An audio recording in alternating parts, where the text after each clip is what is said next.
तो बच्चों ये टॉपिक है Biot Savart law application, magnetic field due to the infinitely long straight wire carrying current. आपके पास ये कोई वायर है, ये वायर बच्चे इनफाइनाइटली लॉन्ग वायर है, ठीक है।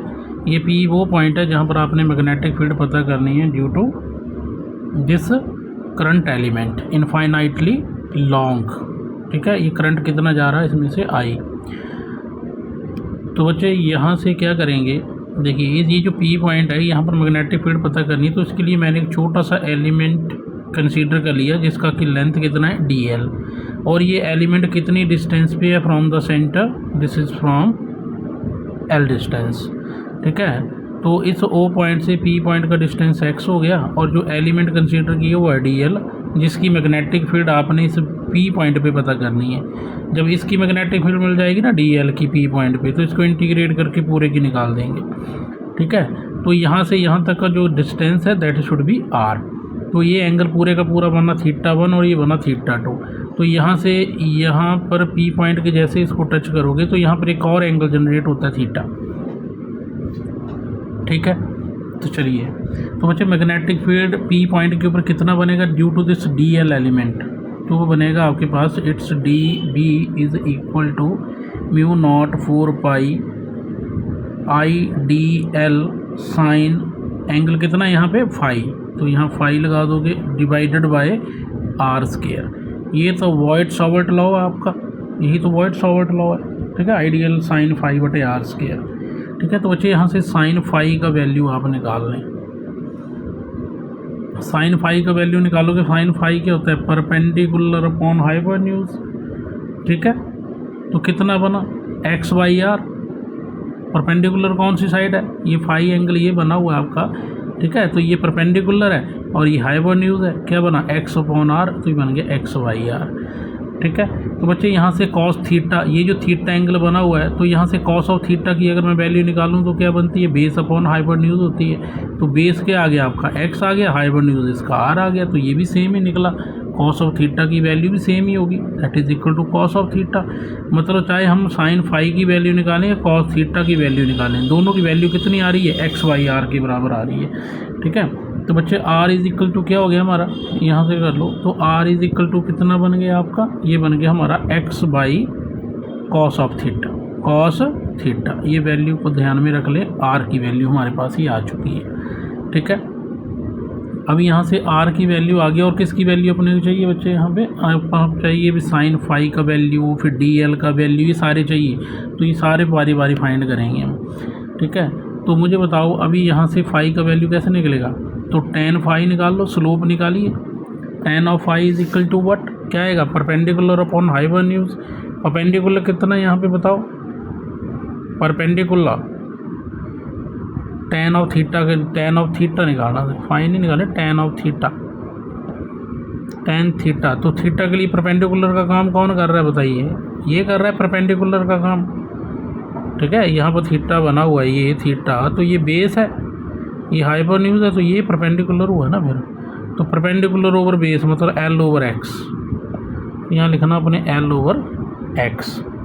तो ये बच्चे यहाँ से एल निकाल लें, तो ये बन गया एक्स टेन थीटा। इस एल को डिफ्रेंशिएट कर दें, ठीक है, ये बन गया D L x ten of theta का क्या बनेगा आपका differentiation, it is of सीकेंड square theta D theta. ये बन गई हमारी डी एल की वैल्यू। डी एल को डिफ्रेंशिएट कर, एल को डिफ्रेंशिएट किया तो डी एल बना, एक्स का एक्स आया, तो टेन का डिफ्रेंशिएशन होता है सीकेंड square theta into D theta, ठीक है। अभी हमने वैल्यू सारी पुट कर देनी इसमें, इसको इक्वेशन नंबर 1 दे दो, ठीक है, फ्रॉम इक्वेशन फर्स्ट। तो कितना आ गया देखो, ये बन गया D B is equal to mu not by 4 pi it's I, D L का वैल्यू डाल दो इसमें, क्या बना X secant square theta, secant square theta D theta bracket close cos of theta, ठीक है, डिवाइडेड बाय नीचे क्या आएगा, नीचे हमारा आर का स्क्वायर है, तो आर की वैल्यू मैंने निकाली हुई है क्या एक्स वाई कॉस थीटा, तो ये बन गया x square cos square theta, ठीक है। अब बच्चे देखो 1/cos² थीटा किसके बराबर होता है? 1/cos² थीटा होता है sec² थीटे के बराबर। तो मतलब यहाँ से ये cos² थीटा और sec² थीटा तो कट गया, ठीक है।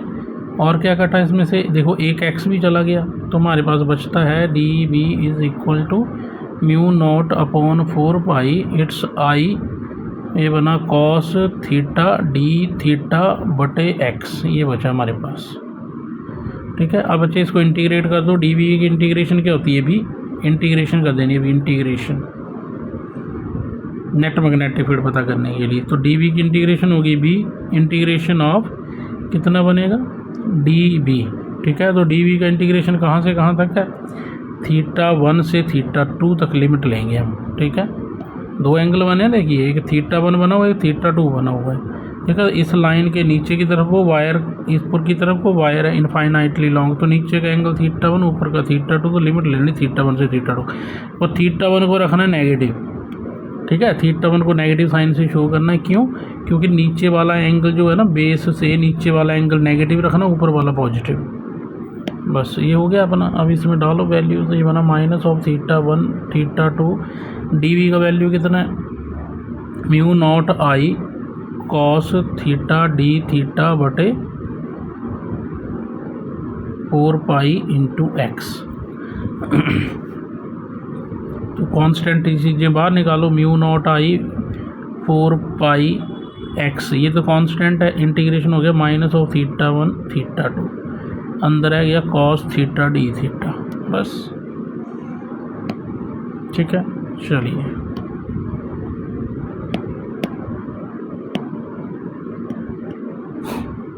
आगे क्या बनेगा? ये बन गया b = μ0I बटे 4π x।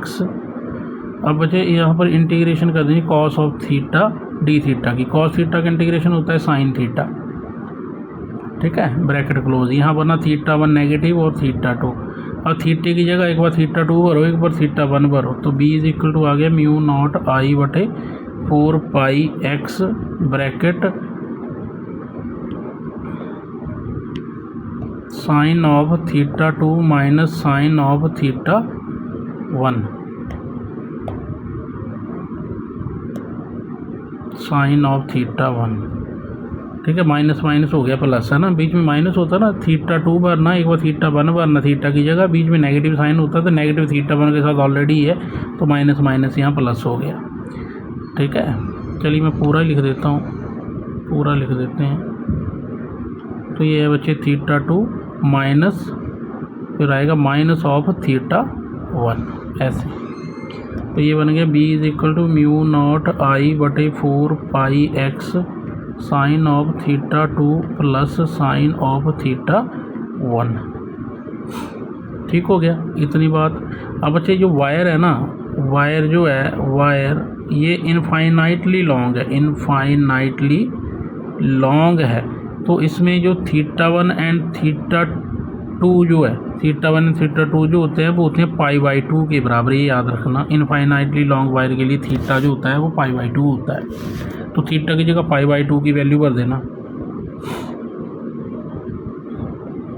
4πx sine of π/2 plus sine of π/2। Sine 90 होता है ना π/2, तो साइन 91 होता है। तो बन गया μ0I बटे 4π × x साइन 91 प्लस साइन 91। तो कितना बन गया? ये बन गया बच्चे μ0 2I डिवाइडेड बाय 4π/x। ये आ गई मैग्नेटिक फील्ड आपकी, μ0/4π 2I/x। This is your answer, ठीक है। चलिए